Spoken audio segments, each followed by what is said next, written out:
And so I started doing some research, reaching out. I joined a couple of programs like everybody does. I joined coaching programs. I was like, I can do this.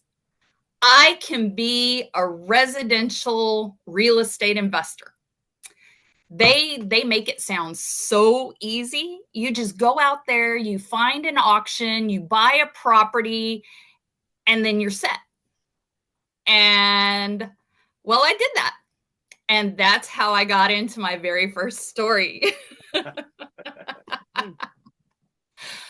My very first property I purchased was about a year and a half ago, plus or minus, a couple of weeks. And it was a tax lien auction. Went in, paid about $500 for what I thought was 2 vacant city lots. I was like, yes, I struck it big here.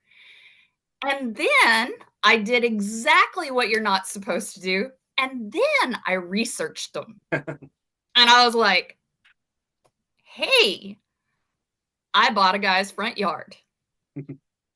The guy could not even step out of his front door without trespassing on my property. And so I was like, well, what do I do now? I own a guy's front yard. And I mean, the guy was totally landlocked in his house. And I'm like, how do I, fix this problem? And so I did a little bit more research, talked to my coaches, got some advice, found out that the local school district was willing to buy the land from me at current market price, which was actually about $6,000. Oh. And I was like, I could have had, 11 times my initial investment, but I chose the right thing to do. I talked to the guy. What did the school want with it? The land was right next to their bus barn, which gave them the opportunity to buy out the gentleman for cheap Okay. and kind of force his hand. But the guy had been living there for 15 years. He thought he owned his front yard. I mean, I kind of thought I owned my front yard. And I recently bought a house, and when I asked the title company, so this is the exact lines, and they were like, yeah, so I own my front yard, right? And they're like, yeah, why wouldn't you? I was like, well, I've got a story. So what I end up doing is I actually sold the guy his front yard back.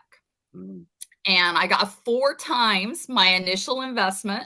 I sold it to him for about $2,000, and he covered all of the closing costs, which was probably about another $150.